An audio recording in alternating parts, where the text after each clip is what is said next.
नमस्कार, मी मयुरेश कोंडूर. घुसून मारलं या विशेष कार्यक्रमामध्ये तुम्हा सगळ्यांचं स्वागत. आज दुपारी 12 वाजेपर्यंत लष्करी सेवेत काम केलेले किंवा काही तज्ञ किंवा पत्रकार जर सोडले तर सर्जिकल स्ट्राईक हा शब्द कदाचित देशातल्या बहुतांशांना माहीतही नव्हता, कधी ऐकलाही नव्हता. पण गेल्या 6-7 तासामध्ये तो प्रत्येक भारतीयाच्या तोंडामध्ये आलाय, मोबाईलच्या कीपॅडवर आलाय आणि कोट्यावधी वेळा टाईप सुद्धा झालाय. भारतासाठी सर्जिकल स्ट्राईक हा शब्द आता बदला या शब्दाला समानार्थी झालाय जणू. कारण जी बदल्याची भावना 1971च्या बांगलादेश युद्धानंतर बऱ्यापैकी शमली होती, ती 1990 पासून काश्मीरची घुसखोरी सुरू झाल्यापासून, दहशतवादाचं लोण या देशामध्ये पसरल्यापासून, कंदहार प्रकरणात दहशतवाद्यांना सोडावं लागल्यापासून, 26/11चा हल्ला उरावर झेलल्यापासून, लष्कर ए तय्यबा, त्याचं पिल्लू असलेलं इंडियन मुजाहिदीन या सगळ्यांचा नंगानाच देशभरामध्ये सुरू झाल्यापासून तर या वर्षातल्या पठाणकोट आणि उरीच्या हल्ल्यापर्यंत ही बदल्याची भावना देश अक्षरशः जाळत होती. त्यातून एका प्रकारची अस्वस्थता आली होती, हतबलता आली होती. पण आजच्या या सर्जिकल स्ट्राईक नंतर सीमेपलीकडच्या 38 दहशतवाद्यांच्या रक्तानं बदल्याची ही वर्षानुवर्ष जाळणारी भावना काहीशी का होईना नक्की शमली आहे. तुम्हालाही असं वाटत असेल. म्हणून सर्जिकल स्ट्राईक आज समानार्थी शब्द आहे बदल्यासाठी. केवळ भावनेच्या ओघात पण वाहून जाणार नाहीये, पण कारण आपल्याला अनेक प्रश्नही तयार झालेत. शल्यचिकित्सकाच्या कौशल्यानं आर्मीनं केलेलं हे ऑपरेशन पुढे होऊ शकणाऱ्या संपूर्ण युद्धाची नांदी आहे का?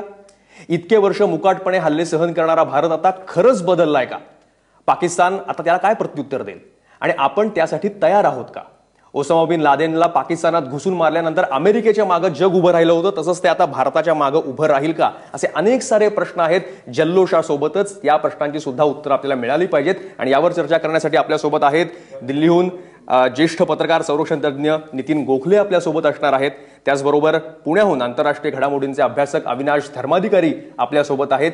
थोड्याच वेळात या चर्चेमध्ये सहभागी होतील कर्नल सुनील देशपांडे, कर्नल संभाजी पाटील आणि दहशतवाद विरोधी कारवाईचे तज्ज्ञ लेफ्टनंट जनरल D.B. शेकटकर, तेही थोड्याच वेळात आपल्यासोबत येणार आहेत. आणि अभिजित करंडे माझे सहकारी माझ्यासोबत स्टुडिओमध्ये आहेत.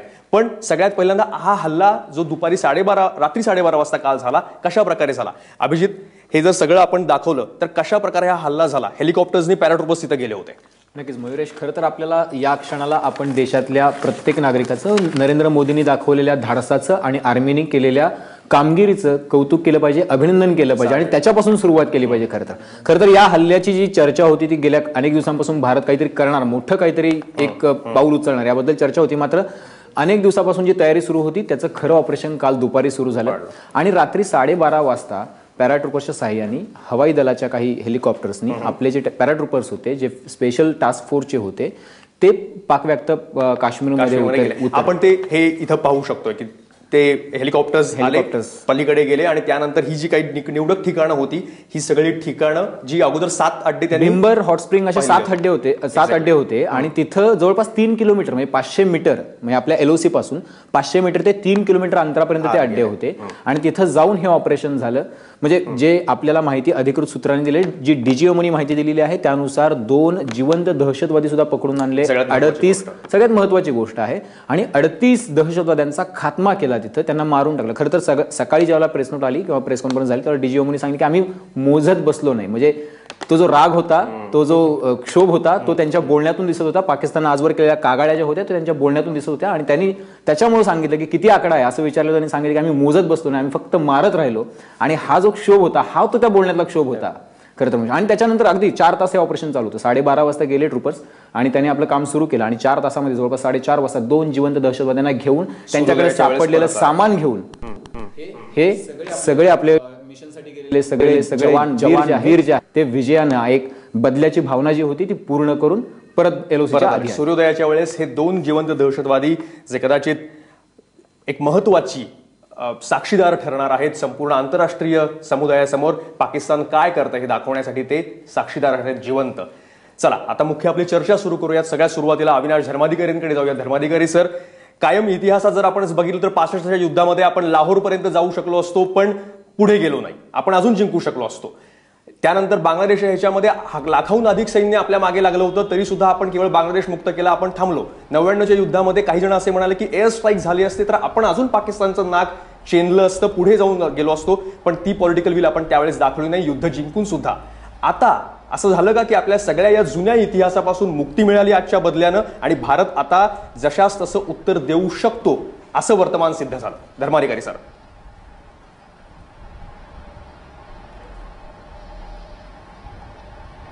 जे घडलंय त्याच्यात एक निश्चित आहे की हा एका नव्या भारताचा नवा आत्मविश्वासपूर्ण चेहरा समोर येतोय. आपली दिवसभर सुद्धा आणि हा आत्ताचा कार्यक्रम सुरू झाल्यावर थोडासा मी पुन्हा पुन्हा शब्द बदला ऐकतोय. मला सुचवायचं आहे की जे घडलंय त्याला बदला हा मला फार वरवरचा शब्द वाटतो. खरी वस्तुस्थिती त्याच्या आणखी खोल आहे. प्रश्न बदल्याचा नाहीये, प्रश्न राष्ट्रीय सुरक्षिततेचा आहे. प्रश्न हा देश दहशतवादासमोर गुडघे टेकत नाही. आपण आधी ज्या सगळ्या घटनांचा उल्लेख करत होतो तेव्हा जगाला मेसेज हा जात होता की भारत एक सॉफ्ट स्टेट आहे आणि भारताला कोणी कसाही फटका द्या हा देश ऐकून घेतो. तर या वेळेला आपण तयारीपूर्वक उलटा फटका दिला. हा जसा एका प्रक्रियेचा शेवट आहे तसा पुढच्या एका फार मोठ्या प्रक्रियेचा प्रारंभ सुद्धा असू शकतो. मला वाटतं की त्याची आपली राष्ट्रीय मानसिक तयारी तर आज देशभर दिसून येतेच आहे. हे लोकशाहीचंही वैशिष्ट्य असतं की आता या मुद्द्यावर काँग्रेस सकट सर्वजण आपण सारे भारतीय या नात्याने एकत्र उभे आहोत. पाकिस्तानला आणि जगाला या आपल्या लोकशाही शक्तीची दखल पण घ्यावी लागेल. तेव्हा एक प्रकारे हा एक नवा अध्याय चालू झाला की ज्याची शक्ती खरं आपल्याकडे कायमच होती, लष्करी तयारीची गरज राजकीय इच्छाशक्ती दाखवून देण्याची होती, ती नरेंद्र मोदी आणि सरकारने आता दाखवून दिली. एक काही दिवसांपूर्वीच्या भाषणात पंतप्रधान म्हणाले होते की आम्ही सैनिकांचं बलिदान वाया जाऊ देणार नाही. कदाचित काही जणांना असं वाटलं असेल की ठीक आहे, ही अशी वाक्य बोलायची असतात, पण त्याला आता कृतीची जोड देऊन दाखवली. पाकिस्तानही हे गप बसून ऐकेल असं नाही. आपण पाहतो की गेल्या आठवड्यात सुद्धा 3दा पाकिस्तानच्या संरक्षण मंत्र्यांनी पार आम्ही अणुबॉम्ब टाकू, म्हणजे ह्यांना अणुबॉम्ब म्हणजे भातुकलीतलं खेळणं वाटतं, अशी उथळ विधानं करतात. पण पुढच्या गोष्टींसाठी सुद्धा आपण तयारी ठेवायला पाहिजे. घडलं त्याचा एक राष्ट्रीय अभिमान जरूर असावा, पण इंग्लिशमध्ये ज्याला युफोरिया शब्द आहे की उगाच वाहवत नकोय जायला, इथून पुढच्या वाटचालीची सुद्धा तिथून तितकीच भक्कम सैन्याची, सरकारची आणि मुख्य म्हणजे जनतेची सुद्धा तयारी असायला पाहिजे. हे सगळ्यात महत्वाचं आहे. साहजिक आहे, बरोबर आहे. लेफ्टनंट जनरल निवृत्त शेकटकर सर आपल्यासोबत आहेत. शेकटकर सर, स्वागत तुमचं. कायम तुम्ही माझा विशेषमध्ये या विषयाबाबतीत, संरक्षणाच्या प्रत्येक गोष्टीबाबतीत, युद्धाबाबतीत बोलत आलेला आहात. त्यावेळेस तुमचा आवाज चिडलेला असतो ज्यावेळेस अशा प्रकारचे हल्ले होतात. आज तो जो आतून त्रागा तुम्हाला वाटत होता तो शमला आहे असं म्हणायचं का, जशास तसं उत्तर दिल्यावर?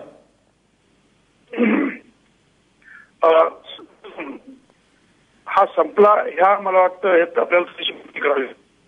आताच मी धर्माधिकारी साहेबांची ऐकत होतो, मी बोलत होते आणि दिवसभर मी हे करत होतो, सैन्य मुख्यालयामध्ये मी होतो, मला माहितीच होतं. पण तो चर्चेचा विषय नाही. बरोबर आपण पाहिलं पाहिजे, सरांनी म्हटलं की तरी आपल्या शासकीय मानसिकतेत बदलाव होत हा एक चांगला विषय आहे. नंबर 1. नंबर 2, दुसरी गोष्ट जी घडली आहे की जर तुम्ही सैन्याला स्पष्ट क्लिअर ऑर्डर दिले आणि त्यांना जी आवश्यकता आहे तुमचं सैन्य काही पण करू शकेल, हे नंबर दे. तिसरी गोष्ट, युद्धानंतर हे पहिल्यांदा ऑपरेशन पाकिस्तान किंवा पाकिस्तान अधिकृत काश्मीरमध्ये हे झालेलं आहे. इतक्या वर्षापर्यंत कुणी केलं नाही आहे. हा एक नवीन अध्याय सुरू झालेला आहे. अजून एक गोष्ट त्याच्यामध्ये आहे की पीओके परवा 3 दिवस अगोदर आपल्या राजमंत्र्यांनी आहे. भारताच्या पाकिस्तान काश्मीरमध्ये हमला केला आहे त्या आतंकवाद्यांवरती जे तिथे आले होते, घुसखोर गेले होते. The people on the territory which belongs to India. Let us take this way. आणि this is one military operation. Sir, मी तुमच्याकडे येतो परत. आवाजामध्ये थोडासा प्रॉब्लेम येतो आहे. हाच प्रश्न आपण नितीन गोखलेंना विचारूयात. नितीनजी, आतापर्यंत जी सगळा राग चीड होता ती गेलेली आहे का, आणि आजच्या या बदल्याचं स्ट्रॅटेजिक महत्व काय?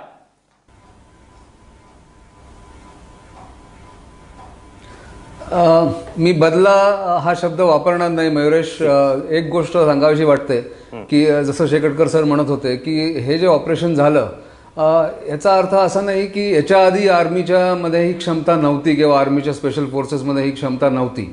आज काय बदललंय किंवा काय वेगळं घडलंय याची आपण समीक्षा केली पाहिजे. आणि वेगळं हे घडलंय की क्लिअर पॉलिटिकल डायरेक्टिव्ह ज्याला म्हणतात आणि जी हिंमत लागते असा एक आदेश द्यायला लष्कराला की तुम्ही तिकडे जा, ही रिस्क घ्या, हा एक फार मोठा त्याच्यात एक रिस्क असते तिकडे जाणं. आणि समजा काही चुकीचं झालं तर त्याचं जे म्हणतात हिंदीमध्ये खामियाजा कौन भुगतेगा, तर ते पॉलिटिकल लिडरशिप, ती पॉलिटिकल कॉस्ट असते. ते हे जे घेतो, ती रिस्क घेतली नरेंद्र मोदी, मनोहर पर्रिकर, अजित डोवल या लोकांनी जे बसलेले आहेत त्या कॅबिनेट कमिटी ऑन सिक्युरिटीमध्ये. हे बदललं आहे भारतात आज. त्यामुळे झालंय काय की पाकिस्तानला हे समजत नाही की कसं रिस्पॉन्ड करावं. पाकिस्तानला हे समजत नाही कसं रिस्पॉन्ड करावं, कारण आजपर्यंत पाकिस्तानला हे माहिती होतं प्रेडिक्टेबल जे एक रिस्पॉन्स होता याचा भारताचा, तो रिस्पॉन्स पाकिस्तानमधनं व्हायचा. पाकिस्तानला माहिती होतं भारताचा प्रेडिक्टेबल रिस्पॉन्स असा आहे की आम्ही हमले करू, हल्ला करू, 2-4 लोकांना मारू, मग एक स्टेटमेंट दिली जाईल, मग थोड्या दिवसांनी ते शांत होऊन जाईल, असं त्यांना हे माहिती होतं. आता त्यांना हे कळत नाही की याच्या फ्युचरमध्ये, याच्या भविष्यामध्ये आता परत जर आपण हल्ला केला, दहशतवादी घुसले भारतामध्ये, तर भारत परत काय करेल. हे एक फार मोठा बदल मला वाटतं भारताच्या या सामरिक पॉलिसीमध्ये आलेला आहे आणि हे लक्षात घेतलं पाहिजे. आज बदला वगैरे नंतरची गोष्ट आहे, पण आज भारतीय सैन्याने दाखवून दिलंय की त्यांना क्लिअर डायरेक्टिव्ह दिलं गेलं तर ते काय काय करू शकतात. गोखले सर, तुम्ही म्हणताय तो मुद्दा अतिशय बरोबर आहे. क्लिअर डायरेक्टिव्ह दिले तर भारतीय सैन्य कायमच तयार होतं. खरं तर पॉलिटिकल विल पॉवरची गरज होती आणि ती पॉलिटिकल विल पॉवर नरेंद्र मोदींनी दाखवली, पर्रिकरांनी दाखवली. पण याच्या पाठीमागे अजून एक मोठा इतिहास आहे की जो आहे पाकिस्तानला मदत पुरवणाऱ्यांचा. भारत आतापर्यंत रिटॅलिएट करत नाही, ही जी भावना सगळ्या जगामध्ये होती ती भावना मोडून निघाली. पण आता या क्षणानंतर आपण असं म्हणू शकतो का की या बाकीचे देश आहेत जे आतापर्यंत पाकिस्तानला खरं तर मदत करत होते, आर्थिकदृष्ट्या असेल किंवा शस्त्र पुरवण्याच्या दृष्टीने असेल, आपल्याला रोख सगळ्यांना माहिती आहे कोणाकडे आहे, तर त्या देशांमध्ये सुद्धा एक संदेश गेलाय.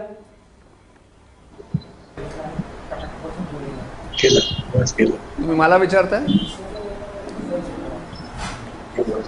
कर्नल पाटील, मयुरेश, मला कर्नल संभाजी पाटील तुम्हाला विचारतोय मी की आता इतर राष्ट्रांमध्ये पण हा संदेश गेलाय की आता आपण जर पाकिस्तानला मदत करत राहिलो, पाकिस्तानला जर रसद पुरवत राहिलो, पैसा पुरवत राहिलो, त्यांना जर आपण मदत करत राहिलो तर ते भारत सहन करणार नाही आणि जागतिक पातळीवरती हा संदेश गेलेला आणि जो जाणं खूप आधी जाणं खरं तर महत्वाचं होतं. संभाजी पाटील सर.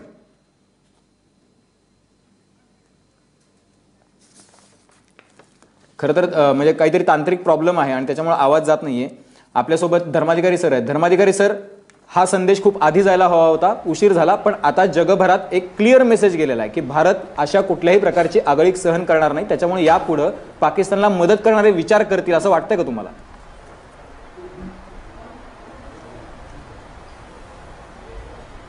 जगामध्ये हा एक स्पष्ट मेसेज गेला हे तर निश्चितच आहे. जे आजपर्यंत जात होतं सॉफ्ट स्टेट आणि तसं करण्यामुळे आपण आपली सुरक्षितता धोक्यात आणत होतो, त्याच्या जागी आता एक ठाम निर्णायकरित्या कृती करेल असा देश, हा तर मेसेज गेलाच. मी आणखी 2-3 गोष्टी लक्षात आणून देतो. आजपर्यंत अमेरिका पाकिस्तानला संरक्षण सामुग्री वगैरे पुरवत होती. आता अमेरिकेने हात आखडता घेतलाय. बदलत्या जागतिक राजकारणामध्ये भारत अमेरिका अधिक जवळीक व्हायला लागली, त्यामुळे चीन पाकिस्तान एकमेकाला सार्वकालिक ऑल वेदर फ्रेंड म्हणायला लागले. आपण अगदी अलीकडे पाहिलं की रशियाचा पाकिस्तान बरोबर एक संयुक्त आर्मी एक्सरसाइज होता, तो रशियाने शेवटच्या क्षणाला रद्द केला. पण आता रशिया पाकिस्तानला काही सामुग्री पुरवते. अनेक वेळा ह्या गोष्टी बिझनेसपाशी येतात. शेवटी रशियाला आर्थिक गरज म्हणून आपले कोणीतरी संरक्षण सामुग्री घेणारा लागेल अशाचा. अमेरिका जेव्हा पाकिस्तानला शस्त्रास्त्र पुरवत होती तेव्हा त्या शस्त्रास्त्रांचा वापर भारताविरुद्ध होत आहे हे भारताने पुरेशा ठामपणे कधीच अमेरिकेला पुरेशा मी म्हणतोय ठामपणे सांगितलं नाही.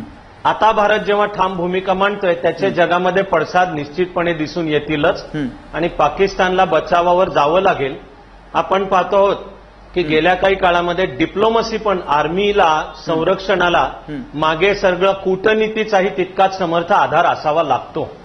जसं 71 साली इंदिराजींनी हे दोन्ही एकावेळी साध्य केलं, तसं आपण गेल्या काही दिवसात पाहतो की दहशतवादाच्या मुद्द्यावर पाकिस्तानला एकटं पाडणं भारताने यशस्वीरित्या केलं. भारतीय उपखंडामध्ये सुद्धा पाकिस्तानच्या बाजूनी कोणीही देश उभा राहत नाही, म्हणून आता सार्क पण रद्द झाली आणि तिथे टेबल भोवती नवाज शरीफनं एकटं बसायची वेळ आली. अफगाणिस्तान सुद्धा पाकिस्तानच्या बाजूनी नाही. आणि जगातली जी मुस्लिम देशांची संघटना OIC, तर आज प्रथम हे घडलंय की OICचं भारतालाही निमंत्रण, एक भारताचा प्रतिनिधी त्या OIC मध्ये बोलणार आहे. हे आतापर्यंत घडलेलं नाहीये. बरोबर. जगामध्ये बदल घडतायत. अर्थात हा एक महत्त्वाचा बदल आहे. धर्माई सर, तुम्हाला थांबवतो आपण. देशपांडे सरांकडे जाऊयात. देशपांडे सर नागपूरहून आपल्यासोबत आहेत. देशपांडे सर, काही दिवसांपूर्वी भारताच्या हवाई प्रमुखांनी असं म्हटलं होतं की एअर स्ट्राईकची पूर्वी जर परवानगी दिली असती तर हा प्रश्न इथपर्यंत पाकिस्तानचा आलाच नसता. आज सगळे असं म्हणतात की पॉलिटिकल विल दिसली आहे सरकारमुळे आणि त्यामुळे हा निर्णय घेऊ शकला. लष्करावर असेल, नेव्ही असेल किंवा एअरफोर्स असेल, यांच्या मनोबलावर याचा परिणाम होईल की ज्या पॉलिटिकल विलनी सरकारने परवानगी दिली अशा प्रकारचे स्ट्राईक्स करायला इतिहासाची पुनरावृत्ती होणार नाही, नवं काहीतरी धोरण ठरेल?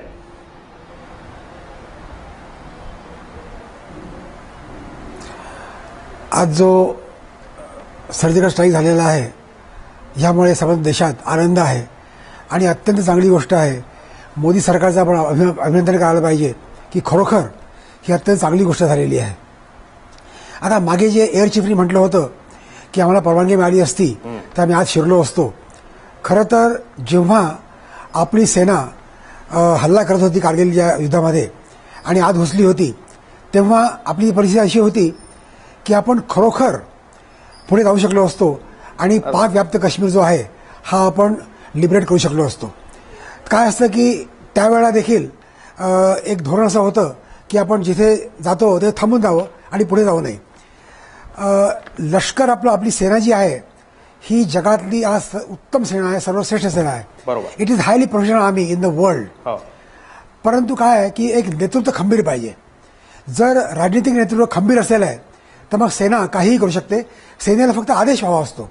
आता ह्या बाबतीत काय झालेलं आहे की उरी हल्ला झाला 11 दिवस झाले आज, आणि जे 10 दिवस गेले झाले, ह्या 10 दिवसामध्ये पॉलिटिकल आणखीन आर्मीचं हे कॉम्बिनेशन फार सुंदर जमून आलं आहे. पॉलिटिकल स्तरावरती आपण काय केलं की UN मध्ये आपल्या परराष्ट्रमंत्री बोलल्या आणि फार सुंदर बोलल्या, फार सुंदर आपली बाजू मांडली. बरोबर. आणि सर्वांना जगामध्ये दाखवून दिलं की पाकिस्तानमध्येच फक्त आतंकवाद पसरतो, पाकिस्तानमध्ये सगळं आतंकवाद पसरतो. त्यांना खतपाणी मिळतं, त्यांना पैसे मिळतात, त्यांना शस्त्र मिळतं आणि त्यामुळे जगामध्ये आपण दाखवून दिलं की पाकिस्तान हा देश असा आहे की याला टेररिस्ट स्टेट आपण डिक्लेअर केलं पाहिजे. तर हे झालं पॉलिटिकल लेव्हलवरती. आणि इन द मेन टाइम जे देशामध्ये चाललं होतं की आपण स्ट्राईक का करत नाही, वार का करत नाही आपण, तर तो आक्रोश होता देशामध्ये आणि इकडे कारवाई चालली होती.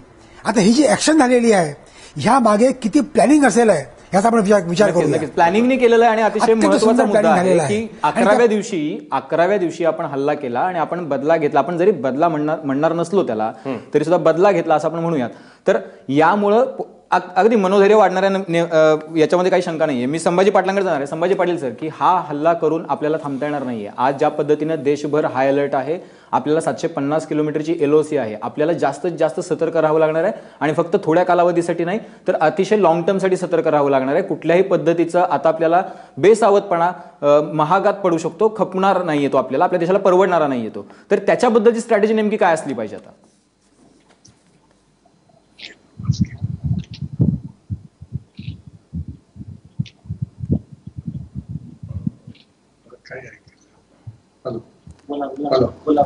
हा बोला संभाजी पाटील सर, बोला. सॉरी, मला तुमचा प्रश्न कळलेला नाही. मुद्दा असा आहे की आपण बदला घेतला, आता हा शब्द खूप जरा परवलीचा झालाय म्हणून ठीक आहे, पण आपल्याला 750 किलोमीटरची LOC आहे, सर्वात मोठी सीमारेषा आहे आणि या सगळीकडे आज देशभर हाय अलर्ट आहे. आपल्याला कुठलाही बेसावधपणा यापुढे परवडणारा नाहीये. तर यापुढे आपली स्ट्रॅटेजी नेमकी कशी असली पाहिजे? प्रथमतः मला एक गोष्ट नमूद करायची आहे की आपले ऑनरेबल प्राईम मिनिस्टर आणि फौजचे जे chief of the army staff या दोघांचा तालमेल झाल्यामुळं हा आपण स्ट्राईक करू शकलेलो. आणि याच्याबरोबर हे दुसरं उदाहरण आहे. 1971 मध्ये मॅडम इंदिरा गांधी आणि फील्ड मार्शल मानेकशॉ यांचा तालमेल चांगला होता. म्हणजे political and military leaders if they are in the same direction, त्याचा नतीजा म्हणजे आज सकाळी झालेला स्ट्राईक. बरोबर. आता हे सगळं होत असताना पाकिस्तान याच्यातून काही शिकणार नाहीये. पाकिस्तान तर डिनायलच करतोय, हे झालंच नाही असं म्हणतो. पण इट्स अ फॅक्ट की 35 ते 40 त्यांचे फिदाईन मारले गेलेले आहेत. 9 पाकिस्तानच्या कॅज्युअलिटी झालेल्या आणि त्याचे प्राईम मिनिस्टर म्हणतात की हे झालेलंच नाही.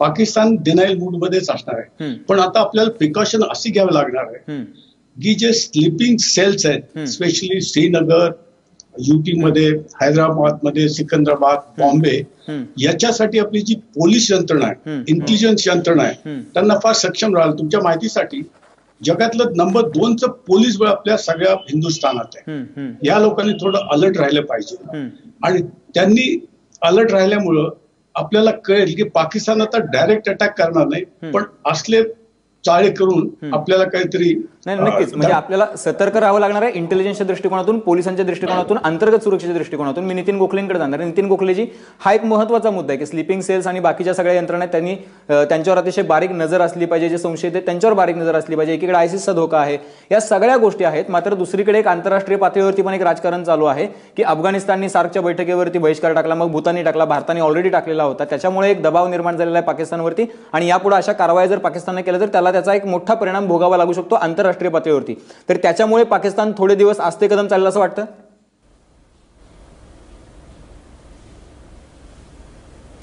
हो, मला असं वाटतं की आजच्या या ऑपरेशनमुळे 2 गोष्टी झाल्यात की मी जसं पहिल्यांदा म्हटलं की पाकिस्तानला आता हे समजत नाही की याला रिस्पॉन्ड कसं करावं. बऱ्याच लोकांचं हे म्हणणं होतं की पाकिस्तानचं संरक्षण मंत्र्यांनी म्हटलं होतं की आम्ही टॅक्टिकल न्यूक्लिअर वेपन्स यूज करू भारताने काही केलं तर. मला हे सांगायचं आहे की पाकिस्तानी आर्मी इतकी इलॉजिकल पण नाहीये जितकं हा मंत्री वाटतो. त्यांना हे माहिती आहे की भारताने जो हमला केला त्याच्यासाठी आता जर त्यांना रिस्पॉन्ड करायला काही जर त्यांनी प्रत्युत्तर दिलं भारताला तर परत भारत त्याच्यावर प्रत्युत्तर देईल हे त्यांना माहिती आहे. आणि आज पाकिस्तानची परिस्थिती अशी, आर्थिक परिस्थिती आणि सामरिक परिस्थिती इतकी खराब आहे की ते पश्चिमेच्या, त्यांची जी पश्चिमी बॉर्डर आहे अफगाणिस्तानला लागून, तिथे ऑपरेशनमध्ये त्यांच्या अर्ध्याधिक सैन्यबळ तिथे लागलेलं आहे. इंटरनल सिक्युरिटी सिच्युएशन त्यांची खूप खराब आहे कारण तहरीक-ए-तालिबान पाकिस्तान तिथे खूप दहशतवाद त्यांचा पसरलेला आहे आणि आर्थिक परिस्थिती पाकिस्तानची अत्यंत खराब आहे. अशा याच्यात पाकिस्तान कुठलीही रिस्क घेणार नाही भारताबरोबर एस्केलेट करण्याचं. जास्तीत जास्त ते करतील 3 गोष्टी करू शकतात. एक की आर्टिलरी फायर पूर्ण LOC वर ओपन करू शकतात, पण त्याच्यासाठी प्रत्युत्तर भारताकडे पण आहे. 2 नंबर बॅट ऍक्शन टीम्स म्हणतात, बॉर्डर ऍक्शन टीम्स असतात, म्हणजे bat teams, border action teams, जे छोटे छोटे 4-5 लोक येऊन काही जवान जे असतात भारताचे जे पेट्रोलिंगवर आहेत किंवा गस्त घालतायत त्यांना मारू शकतात. आणि तिसरं, भारतातले जे मोठे शहरं आहेत त्यांच्यामध्ये बॉम्बलास्ट वगैरे घडवून आणू शकतात. याच्यासाठी भारताने पूर्णपणे हाय अलर्ट सगळीकडे दिलेला आहे. सगळेजण सतर्क आहेत आणि हे सगळे फॅक्टर्स लक्षात घेऊन हे करून त्यांनी अतिशय नितीन गोखले सर, तुम्ही अतिशय मुद्द्यावर आहात म्हणून मी तुम्हाला थोडंसं थांबवून एक प्रश्न विचारू इच्छितो की आपल्याकडे कायम अशी ओरड असते की आपल्या सगळ्या ज्या यंत्रणा आहेत त्याच्यामध्ये सुसंवाद नाहीये, त्यांच्यामध्ये इंटरलिंकिंग नाहीये, त्याच्यामुळे अनेकदा याची इन्फॉर्मेशन त्याला शेअर होत नाही, त्याची इन्फॉर्मेशन त्याला शेअर होत नाही. म्हणजे इंटेलिजन्स ब्युरो असेल, पोलीस असेल, CBI असेल किंवा अजून कुठल्या यंत्रणा असतील. तर आता यांचं सुद्धा म्हणजे जसं मिलिटरी इंटेलिजन्स आणि सैन्य दलाचं आणि पॉलिटिकल आपल्या विलचं म्हणजे त्यांचा एक मोठा एक चांगला मेळ जमलेला आहे, तसा या सगळ्या यंत्रणांचा पण मेळ जमणं गरजेचं आहे. कारण आपला देश खंडप्राय देश आहे. आपल्या देशामध्ये कुठं कन्याकुमारी, कुठं काश्मीर, तर या सगळ्यांचा एक मेळ जमावा, या सगळ्यांमध्ये सुसंवाद असावा, याच्यासाठी पण एक नवीन यंत्रणा आता तयार केली गेली पाहिजे. म्हणजे नितीन गोखलेजी, नवीन यंत्रणा तयार करायची जरूर नाही. आपल्याकडे भरपूर यंत्रणा आहेत, भरपूर एजन्सीज आहेत. त्यांच्यातला ताळमेळ जो आहे तो वाढवला पाहिजे. आणि या ऑपरेशनने तुम्हाला दाखवून दिलंय की NSA, नॅशनल सिक्युरिटी ऍडवायझर, संरक्षण मंत्री मनोहर पारिकर, पंतप्रधान नरेंद्र मोदी, या तिघांना आणि होम मिनिस्ट्री मधले राजनाथ सिंग, हे सगळेजण एकत्र येऊन त्यांनी स्ट्रॅटेजी बनवली, आर्मीला आदेश दिला. आर्मीनी बरोबर pin pointed intelligence driven operation ज्याला म्हणतात ते केलं आणि त्याला बॅकिंग होतं इंटेलिजन्स ब्युरोचं, RAWचं, आणि त्यांचे असेसमेंट असतात. RAWने इंटेलिजन्स ब्युरो फक्त हेरगिरी करत नाही, त्यांना असेसमेंट्स पण द्यायला लागतात की पाकिस्तान कसं रिॲक्ट करेल. पाकिस्तानचा राहिल शरीफ आता 1 महिन्याच्या आत रिटायर होणार आहे, जो आर्मी चीफ आहे, तो काय करेल, ते सगळं असेसमेंट करून मग हे डिसिजन घ्यायला लागतं. आणि हा ताळमेळ दिसून आलेला आहे. नाही, ताळमेळ दिसून आलेला आहे. तर याच्या असं म्हणायचं का नितीन गोखलेजी की याच्या आधी आपल्याकडे ताळमेळ नव्हता आणि त्याच्यामुळे आपल्याला रिटॅलिएट नाही करता आलं, आपले जवान मारले गेले, आपल्याला हे सगळं सहन करावं लागलं? ताळमेळ नव्हता असं नाही म्हणणार, ताळमेळ कमी होता आणि पॉलिटिकल विल नव्हती. मुख्य म्हणजे आर्मी जवळ ही कपॅसिटी केपेबिलिटीची जाण्याची सीमेपार आणि घुसून मारण्याची ही क्षमता आजची नाहीये. ठीक आहे, पॉलिटिकल विल नव्हती हे पहिल्यापासून सगळेजण म्हणतायत, जे पॅराशूट रेजिमेंटचे असतात. त्यामुळे कर्नल देशपांडेंकडे जातो. देशपांडे सर, पॉलिटिकल विल नव्हती हे सगळीकडे सगळेजण समान म्हणतायत, पण दुसरीकडे अजून दुसरा कुठला मुद्दा होता जो आतापर्यंत अशी कारवाई होऊ शकली नाही? यावेळेस एक बघायला मिळालं की जनभावना खूप प्रचंड होती. पठाणकोट नंतर सगळ्यांनी सहन केलं, पण उरीनंतर अगदीच तीव्र झाली. मीडियाचं, माध्यमांचं प्रेशर हे सुद्धा प्रचंड वाढलं होतं, हेही नाकारता येत नाही. हे दोन मुद्दे पण महत्वाचे होते. देशपांडे सर. हो, आतापर्यंत कळायचं की आतंकवादी कुठेही यायचे, प्लॅनिंग करायचे आणि त्यांच्या चॉईसच्या ठिकाणी ते हल्ले करायचे, वेळ ते सिलेक्ट करायचे आणि आपण काही करायचं नाही. त्यामुळे आतापर्यंत त्यांना सवय लागली पाकिस्तान्यांना की त्यांनी हल्ले करायचे, आतंकवादी हल्ले करायचे आपल्या देशामध्ये आणि आपण रिॲक्ट नाही करायचं. आता यावेळा काय झालं की जन आक्रोश फार जोरदार होता. उरी हल्ल्यानंतर संपूर्ण देशामध्ये एक आवाज होता की आपण काहीतरी केलं पाहिजे, रिॲक्ट केलं पाहिजे. मोदींनी म्हटलं की आम्ही विसरणार नाही आणि ह्याच्या पहिले एक हा हल्ला झाला होता. म्हणजे तुम्हाला आठवत असेल मागच्या वर्षी 2015 मध्ये म्यानमारमध्ये असं ऑपरेशन झालं होतं, बरोबर, की आज घुसून मारला पळातो त्यांना. त्यामुळे आपल्यामध्ये क्षमता आहे, ती क्षमता नक्की आहे आपल्याजवळ आणि फक्त ते खंबीर नेतृत्व हवं होतं, ते आज मिळालं. खंबीर नेतृत्व मिळावं आणि अत्यंत महत्वाची गोष्ट असं सगळे तुम्ही म्हणता, कसं हे म्हणजे आपली पण एक मात्र या सगळ्या प्रश्नामध्ये जरी जल्लोष असला, एका प्रकारचा अभिमान असला तरी सुद्धा थोडी चिंता पण आहे की भारताला सुद्धा या ठिकाणी, जसं नितीन दुकलेंनी अगोदर सांगितलं की पाकिस्तानची अंतर्गत परिस्थिती इतकी बिकट आहे की ते कुठला आता रिटॅलिएशन करू शकत नाहीत. ठीक आहे, तसं ते आहे. पण भारताच्या बाबतीत काय, जर अजून ताणलं आणि जर पूर्ण फुल ग्रोन वॉर आपल्याला मिळालं, पूर्ण युद्ध सुरू झालं, तर भारताच्या सुद्धा अर्थव्यवस्थेला आता जी स्थिती आहे ती भारताला परवडू शकणार नाहीये. अविनाश धर्माधिकारी सर, आपण कुठपर्यंत हे टाळू शकतो? कारण देशाच्या अर्थव्यवस्थेवरही परिणाम होऊ शकतो याचा.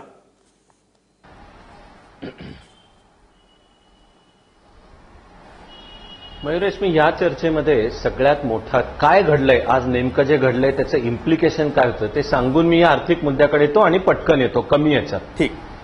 1971च्या युद्धानंतर एक पाकिस्तानने घेतलेला धडा की ज्याचं नाव कन्व्हेन्शनल वॉरफेअर, पारंपरिक समर, यामध्ये पाकिस्तान भारतासमोर टिकूच शकत नाही. तिथून पाकिस्तानने एक धोरण घेतलं की भारतामध्ये दहशतवादाची जोपासना करा आणि त्यांनी चिडून भारत आपल्यावर धावून येईल म्हटला तर पाठीशी अणुबॉम्ब ठेवा की दरवेळी धमकी. ही strategy bleeding India with 1000 cuts ती गेल्या काही काळपर्यंत फॉर्मिडेबल, अभेद्य वाटत होती की अरे काय करायचंय.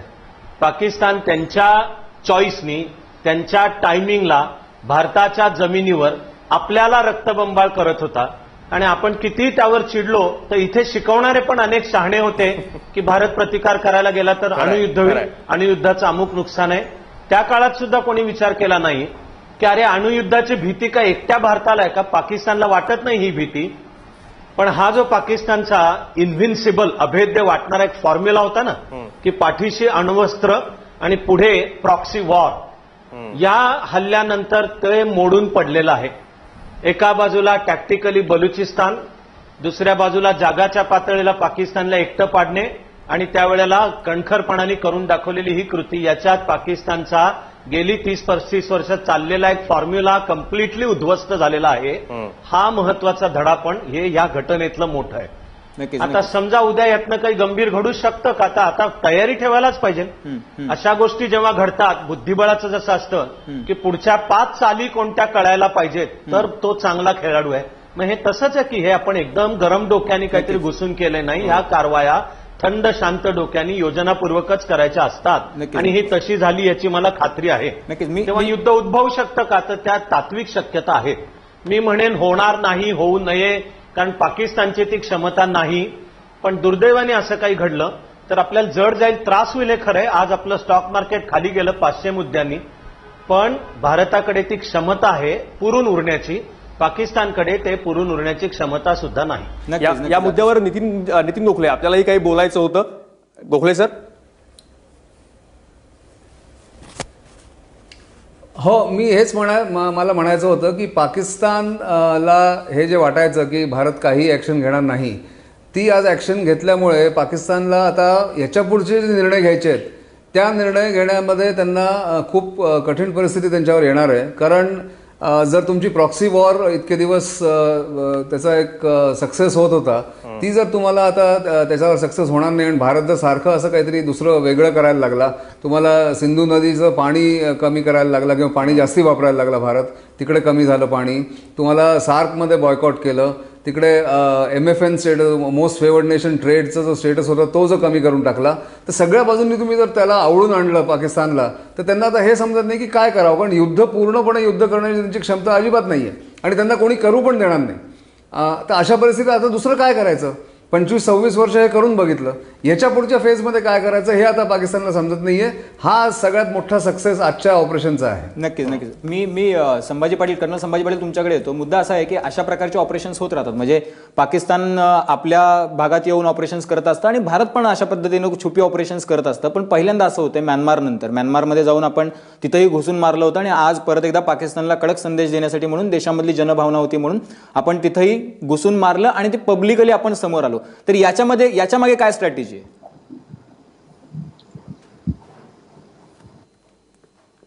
संभाजी पाटील सर, आवाज येतोय माझा?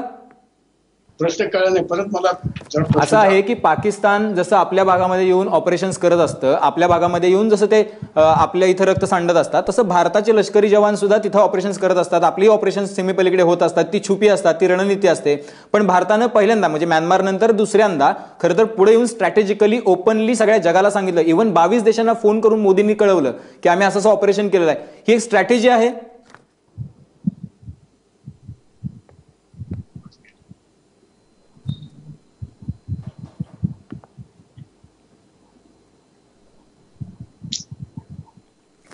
खरं तर म्हणजे संभाजी पाटलांना आवाज जात नाहीये. नितीन गोखलेजी, असं आहे की तुम्ही हा प्रश्न ऐकलेला आहे, म्हणजे मी पुन्हा तिसऱ्यांदा खरं तर रिपीट करतोय हा प्रश्न, की स्ट्रॅटेजिकली ह्या सगळ्या गोष्टी केल्या जात आहेत आणि अनेक मुद्दे आहेत देशामध्ये सध्या ज्याची चर्चा खूप मोठ्या प्रमाणात सुरू आहे आणि ते मुद्दे सुद्धा यामुळे डायल्यूट होतील. तर अशा पद्धतीची पण एक काही स्ट्रॅटेजी असू शकते का? बरोबर. हेच परत हा एक दुसरा जो म्हणजे दुसऱ्यांदा भारताने असं एक्नॉलेज केलं किंवा जगजाहीर केलं की आम्ही असा एक स्ट्राईक केला किंवा असं ऑपरेशन केलं. हे का केलं? जे ह्याच्यापूर्वी LOCच्या तिथे असे ऑपरेशन होत नव्हते असं नाही. छोटे मोठे ऑपरेशन नेहमी व्हायचे. समजा भारताकडे येऊन भारताच्या सैनिकांना मारलंय. 2013च्या जानेवारीमध्ये तुम्हाला आठवत असेल बी हेडिंग केलं होतं पूंछमध्ये एका शिपायाचं, हेमराज म्हणून.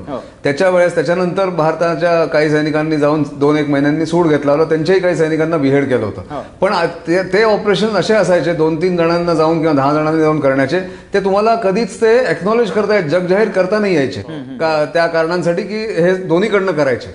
आता याच्यामध्ये एक परिस्थिती अशी आली होती की तुम्ही एकतर जनतेचं ह्याच्यावर प्रेशर होतं सरकारवर, दुसरं पाकिस्तानला जर ऑफ बॅलन्स करायचं असेल तर तुम्हाला हे करणं जरुरी होतं म्हणजे सरकारला.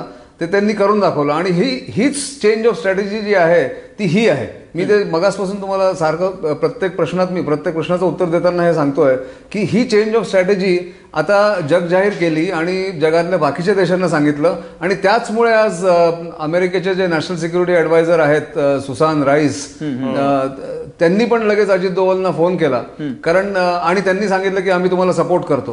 हे अमेरिकेला कळल्याबरोबर की पाकिस्तानवरती हल्ला झाला आहे, त्यांनी पहिली गोष्ट भारताला सांगितली की तुम्ही it's well within your rights. हे कधी झालेलं नव्हतं. नितीन गोखलेजी, मी तुम्हाला 30 सेकंदासाठी पुन्हा 30 सेकंदात मला उत्तर हवं. खरं तर आपली वेळ निघून गेली आहे म्हणूनच मी तुम्हाला पुन्हा एकदा विचारतो की खरं तर मोदींनी आपल्या अजेंड्यामध्ये 2014च्या ज्यावेळेला निवडणुका झाल्या त्या निवडणुकीच्या अजेंड्यामध्ये मोदींनी हे स्पष्ट केलं होतं की पाकिस्तानला कुठल्याही पद्धतीत आम्ही सोडणार नाही किंवा आम्ही तशा पद्धतीनं अतिशय काय मृदू स्वभावात उत्तर देणार नाही, जे की UPAने केलं होतं. तर त्याची एक पूर्तता म्हणून अशा पद्धतीची ऑपरेशन जे केल्यानंतर ती स्ट्रॅटेजिकली ओपननेस जगाच्या आणि आंतरराष्ट्रीय पातळीवरती करून मोदी स्वतःचं पण एक स्टेचर याच्यामध्ये मोदींचं पण वाढलेलं आहे आणि त्यांनी दिलेल्या मुद्द्यांचं एक आश्वासनांची पूर्ती झाली असं एक अशा स्टाईलचं एक ते राजकारण पण त्याच्या मागे सुरू होऊ शकतं. नाही, राजकारण नाही. याच्यात मी असं म्हणेन की मोदींनी मृदूपणे पण पाकिस्तानशी डील करून बघितलं. ते नवाज शरीफच्या नातीच्या लग्नासाठी म्हणून अचानक गेले. त्यांनी स्वतःचा दोस्तीचा हात पुढे केला पाकिस्तान बरोबर, सगळं करून बघितलं. जेव्हा ते झालं नाही तेव्हा ही कडक कारवाई करण्याची जरूर पडली. आणि मला वाटतं की हे करणं जरुरी होतं भारताच्या सेल्फ एस्टीमसाठी, सेल्फ रिस्पेक्टसाठी. जे सेल्फ एस्टीमसाठी, सेल्फ रिस्पेक्टसाठी हे करणं गरजेचं होतं. आणि ज्यावेळेस मैत्रीसाठी हात पुढे केला होता त्यावेळेस मैत्री केली, पण ज्यावेळेस पाठीमध्ये खंजीर खुपसला त्यावेळेस छातीवर वार घेऊन भारतानं समोर हल्ला केला, समोर बघून छुपा हल्ला केला नाही.